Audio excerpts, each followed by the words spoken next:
Fala aí pessoal, sou Jorge Nicola, bem-vindos a mais um vídeo do canal. Sempre bom ter vocês por aqui, ótimo domingo para todos. Pedir para deixarem like, se inscreverem no canal e ativarem as notificações, super importante para que vocês sejam avisados toda vez que a gente postar vídeo novo, certo?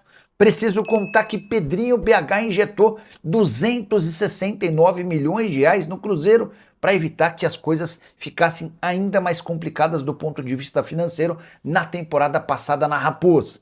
Para explicar em detalhes essa história, o Cruzeiro terminou a temporada de 2025 com um prejuízo de 115 milhões de reais. Isso tem muito a ver com um aumento nos gastos do departamento de futebol, somente com contratações foram 364 milhões de reais. Para cobrir os rombos causados por tanto dinheiro investido, o principal acionista do Cruzeiro precisou injetar 269 milhões de reais na SAF. Parte dessa grana no aporte, a outra parte em empréstimo. A Tari Sports, que é a empresa da família do Pedro Lourenço, emprestou 113 milhões de reais. Vale a lembrança de que o Pedrinho BH é dono de 90% das ações. Os outros 156 milhões foram injetados como adiantamento para aumento da capital da SAF. Essas medidas permitiram que o Cruzeiro terminasse a temporada com um caixa negativo em apenas 6 milhões de reais. Não fosse isso, e as cifras seriam ainda mais assustadoras. Nicola, o que você quer dizer com tudo isso? O Cruzeiro tem que se preocupar? Não, até porque o dono da SAF Cruzeirense, como eu já contei para vocês, tem uma rede de supermercados que faturou na temporada passada 25 bilhões e 700 milhões de reais. O que dá para cravar é que hoje o Cruzeiro gasta muito mais do que arrecada. E se continuar desse jeito, vai precisar de socorro do ponto de vista financeiro do principal acionista, do dono da SAF Cruzeirense, por mais anos e anos. Acrescentando aí ao que o Valor e o Pedro falaram, acho que o Arthur Jorge, ele já, em todas as coletivas, ele nunca explicou, né? E ele não vai explicar a questão individual. Talvez vai ficar pra gente aí faltando a resposta. O Cauã Moraes acho que sentiu muito um jogo desse, né? Ele não sentiu contra o Boca, que a gente estava num cenário de um jogador a mais, né? Então, e não estou aqui jogando a culpa pro a mudança do Cauã Moraes. Acho que o Arthur Jorge tentou ali. Para muitos vai dizer que ele se precipitou colocando o Neisser ali, mas o sinal de recuperação ali ele não estava sendo dado em hipótese alguma, né? Então, acho que tentou algo diferente ali para ver se viria alguma resposta. Agora, eu achei aqui uma partida vergonhosa do Cruzeiro, sabe? Teve ali o gol de pênalti. Acho que hoje a sorte do Cruzeiro aqui foi que veio um adversário, e mais uma vez, né? O Cruzeiro enfrenta um adversário, enfrenta o Atlético Mineiro no Clássico, podendo jogar um problemão para os caras, né? E o Cruzeiro consegue ressuscitar o time do Atlético Mineiro, né? Essa que é a verdade, não tem outra definição para isso. Quando você vem para um cenário que é totalmente favorável, como o próprio Arthur Jorge disse, e com 20 minutos você está tomando 2-0, não tem outro termo para eu usar que não seja vergonha para essa atuação aqui do Cruzeiro. Foi assim, decepcionante, frustrante. Criar expectativa com esse grupo aí já mostrou que não podemos. É outra verdade aqui que depois da Católica eu falei que eu saí daqui baqueado, e aí o Cruzeiro dá uma resposta positiva, logo na sequência, emenda aí 4 jogos sem perder, mas vem para um clássico hoje quando você pega um time que a preocupação deles era não tomar gol. Se saísse aqui com 0-0 ia estar soltando foguete aí, e o Cruzeiro facilita as coisas. O Cruzeiro é um time muito imaturo, que consegue sair de um jogo com a concentração lá no alto, que foi contra o Boca Juniors, e na partida seguinte, diante de um adversário totalmente fragilizado, que tomou 4 do Flamengo sem o Flamengo fazer força, que perdeu aí no meio de semana a Copa Sul-Americana com time reserva, com jogador que jogou hoje, que não jogou, e isso aí não interessa também, e vem para cá todo recuado, e o Cruzeiro consegue levar 2 transições assim, absurdas. Eu nem sei como que surgiu aquele lançamento lá pro Bernat tá sozinho já no meio de campo. Véio. E aquilo ali eram 10 minutos de jogo. Véio. Depois vem uma bola dominada pelo Arroio, ele tenta um cruzamento meia altura. O Romero não faz a falta, vem aquele contragolpe e termina com o pênalti. Eu vou discordar de algumas pessoas, eu achei pênalti, tá? Se fosse lance pro Cruzeiro, eu ia estar pau da vida se não fosse marcado. Talvez nem fosse marcado, realmente. Mas é uma entrada ali que o Kaique não precisava dar aquela entrada, né? Ele deu o bote, o pênalti à brasileira, talvez, mas ele facilitou também as coisas. E aí começa aquele Cruzeiro que a gente falou tanto, né?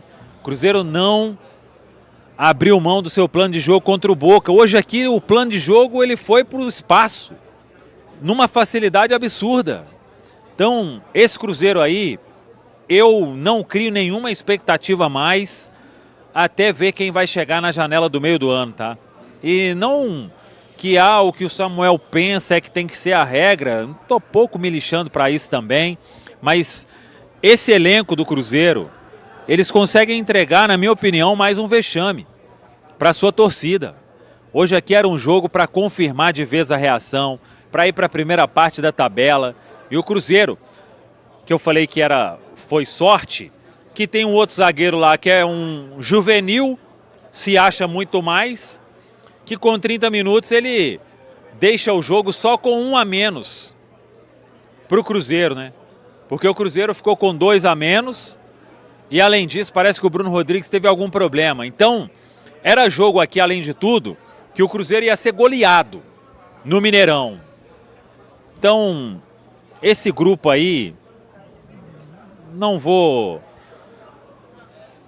citar nomes aqui porque são vários. Mais uma vez, eles protagonizam um vexame diante do seu torcedor. E vão seguir aí, muito provavelmente, ao longo deste mês de maio, até o que a gente espera é a chegada de reforços de verdade para melhorar bem este elenco do Cruzeiro, porque até agora, um 3º lugar no Brasileiro, uma derrota em final de Sul-Americana, clássicos para você girar a faca e conseguiu quebrar a faca sem estar próximo do adversário. Um título estadual culposo, né? Quando o adversário faz muita força para você vencer, que foi essa conquista do Campeonato Mineiro. E mais um clássico aqui que o Cruzeiro perde de uma forma vergonhosa, na minha opinião, e é o que a gente tem, é começar a remar de novo, só que o próximo remo, ele já precisa ser na quarta-feira, porque aí uma derrota, ela praticamente vai eliminar o Cruzeiro na Copa Libertadores da América, que o torcedor cantou aqui, né? Vamos, Cruzeiro querido de tradição, Libertadores, ser campeão. Com esse grupo aí, não vai ser fácil não. Primeiro tem que classificar, né? Eu nem vou falar de tem que buscar reforço no meio do ano. Se bobear, vai chegar lá no meio do ano e esse time nem vai estar classificado na Copa Libertadores da América. Porque para entregar vexame, a turma não muda de roupa, viu, Léo Campos? Vou falar coletivamente do Cruzeiro, gente. Como é que vocês acham hoje que o Arthur Jorge trabalhou? Qual a influência coletiva do jogo do Cruzeiro? Hoje o Cruzeiro fez muitas mudanças com o jogo em andamento, né? Em determinado momento tinha uma linha de 3 aqui sendo o Kaique, um dos caras, e o resto tudo era meia ofensivo ou atacante, né? Como é que coletivamente o Cruzeiro hoje foi mal para ser derrotado por 3-1? Tem um ponto que eu queria até trazer pro debate aqui, para ouvir o Alê também, você. Um abraço pro Bruninho, meu amigo, Bruno Barcelos, cruzeirense, tá lá em Brasília. Ele me mandou uma mensagem aqui e é interessante uma pontuação dele. Hoje o Fagner, não sei pra você, aliás, pra você sim, você concordou comigo. Pra mim ele foi preservado pra jogar contra a Católica, um jogo de Libertadores. Por que não o William? É por cobrança e pressão da torcida que não quer ver mais o William, porque ele tava no banco. O William tá bem? Não tá. Mas ele é mais experiente. Ele é um jogador que poderia ter entregado. Eu sei que a minha opinião é impopular, mas é um cara que poderia ter tido menos problemas do que o Cauã teve hoje no jogo. Eu acho que o lado direito do Cruzeiro foi o pior do time no primeiro tempo. Foi onde o Atlético se fez na primeira etapa, não só com o Cauã, mas com o Arroio também. Aliás, o Arroio... Nossa senhora! Erro foi o Arthur Jorge demorou demais para tirar o Arroio hoje. Ele foi expulso porque ele ficou mais tempo no campo do que deveria. Aliás, o Arthur Jorge não tirou o Arroio, né? Ele foi tirado, ele foi expulso. Mas o William, absolutamente preterido, e eu entendo, tem jogado muito mal, mas eu não sei até que ponto talvez o William hoje, ao invés do Cauã, pudesse ter tido menos problema na lateral do Cruzeiro. Pode ser isso que você falou de preservar, porque eu fiz o jogo contra a Católica aqui, que o Cruzeiro saiu derrotado, e ele entrou no jogo. Mal, né? E a primeira bola que ele pegou, a torcida já vaiou. Tinha acabado de entrar. Então, acho que a recuperação do William, eu não desistiria do William não, hein? De jeito nenhum. Mas eu acho que a recuperação dele pode passar por jogos fora de casa, né? Porque aqui ele tem uma rejeição assim que, eu vou te falar, eu não sou comentarista de torcida, mas que eu não concordo. O cara pegou na bola a primeira vez, já ser vaiado, né? O cara, e ele entrou mal também, né? Eu acho que houve realmente uma precipitação ali do Cauã Moraes, que não foi bem. Mas eu acho que com relação à orientação, porque ele é um menino muito talentoso, né, e de personalidade, mas num clássico desse tamanho, ele tinha que ter, ó que loucura, né? Ele tinha que ter pego um pouquinho de Natanael, sabe? Toca de lado, fecha o espaço, fica na marcação e aos poucos vai soltando o seu jogo, né? Não, ele trabalhou mais do meio para frente do que do meio para trás. Tanto que no lance do primeiro gol, quem toma o tapa na frente do Renan Lodge é o Romero.